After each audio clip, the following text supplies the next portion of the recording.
Yun mga idol, na dito po tayo ngayon sa munting channel po natin, User TV, at syempre meron tayong bagong episode at tutorial po natin sa ngayon, yung missing files ni Crossfire at hindi gagana ngayong 2025 kasi yung Crossfire natin kung mag-i-error talaga or hindi. Ito mga idol i-check natin. Merong lalabas dito mga idol na missing files or DLL missing files. So yun po yung isosolve po natin sa ngayon. Sundan nyo yung procedure po kung paano i-install at para makalaro po tayo ng Crossfire mga idol. At hintayin natin kung merong lalabas dito na missing files at kung makalagin po tayo. Kung hindi, gagawan po natin ng paraan para makalaro po tayo ng Crossfire. Ito rin mga idol, missing shell DLL.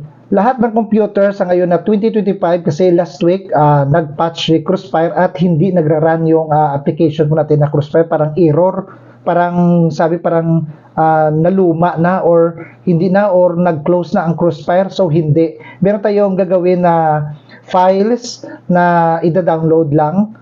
So i-check na natin sa ngayon. Close muna natin yung Crossfire natin na missing files at pupunta po tayo sa munting channel po natin, User TV. So ito po nakalagay dito sa description po natin or dito po sa title, Crossfire Missing Shell DLL Fix 2025 All-in-One Runtime Installer. Ito po at dito po sa description po natin, click and install.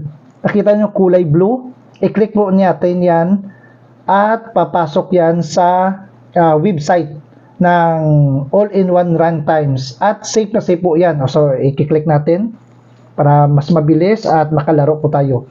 So dito sa ibaba, i-check natin, ito yung kulay blue at babasahin muna natin. Yung all-in-one runtimes is compatible with Windows 7, Windows 8 at Windows 10. So kung naka Windows 7 ka, Windows 8 at Windows 10, ito po yung kailangan mo na installer para makalaro po tayo ng Crossfire mga idol. So, ito, safe na safe po ito. May check at i-click po natin ito. Magda-download yan. Okay, click. At syempre, nagda-download. Ito na So, hindi natin patagalin kasi nag-download na yan. At meron na tayong na-download kanina. Para mas mabilis, let's go. So ito na mga idol, ang atin hanapin, itong na-download na natin, i-click po natin yan. Hahanapin natin sa downloads po natin. Ito yun Yan. Palakihin natin. Yan. So mga idol, ito, i-click po natin yan at saka i-run. Yun. Nag-run siya. So close, i-close na lang natin yung YouTube natin at ito na lang yung papaganahin natin para mas makita natin kasi kulay white siya at maliit na white. So hintayin natin at mayroong lalabas dito na mas malaki na option at doon po naka-check na lahat, ready to install. Gamit po tayo ng internet at saka po yung computer po natin na ginagamit sa ngayon. A6 na 8 gig. Dapat yung Crossfire sa ngayon dapat naka 8 gig ka kahit A4 or Intel i3 saka 8 gig po yung RAM mo para mas mabilis mag-loading yung Crossfire mo. So ito na, i-yes natin mga idol.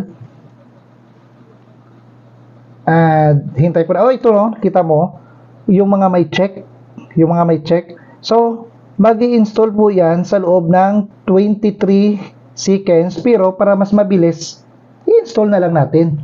So hintayin natin po ito hanggang siguro mga around 10 to 15 minutes. Maglo-load po yan yung na-install po na mga kulang na installation sa Windows 10 po natin sa ngayon. So hintayin natin, pagkatapos mag-out po ito yung kulay white. Tutulungan na lang natin na i-restart yung computer at lalagin po tayo sa Crossfire mga idol. Kung nakita nyo, Java Runtime Environment 8 Update 251. Saan po yun? Ito. Java. So ito, chine-check niya kung old version at nag-install po siya ng new version. So, ito po yung Visual C++ Runtime 2005. So, yun po lahat hanggang dito po sa Microsoft Visual G Sharp 2.0 SA. Pagkatapos yan, magre-restart ang computer at testing po tayo na kung i-install ba or magra-run po yung Crossfire natin.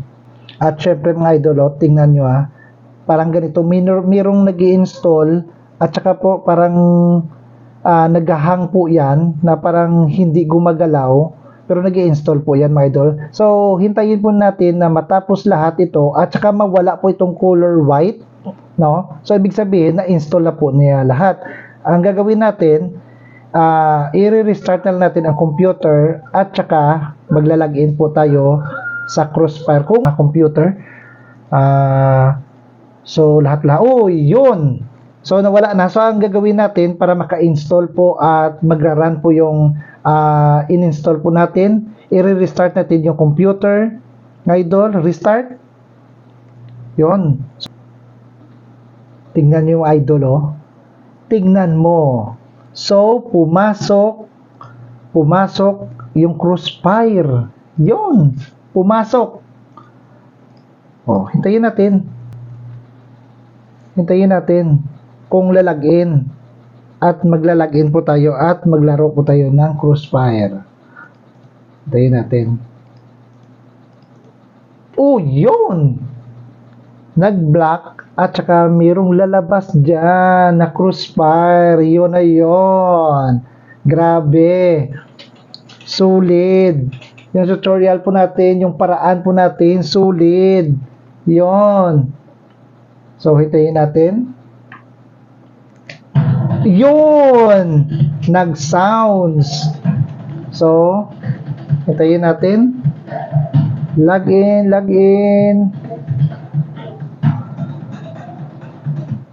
Yun! Nag-white. Ito na, malapit na.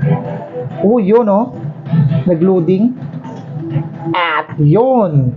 Login, user 357. Siyempre, yung password hindi nyo yan makita. So, okay lang. Enter or login. Yun! Pumasok. At yun, mga idol, ito na. Lalaro tayo ng Crossfire. Ito na. Dito tayo sa long A. Oops.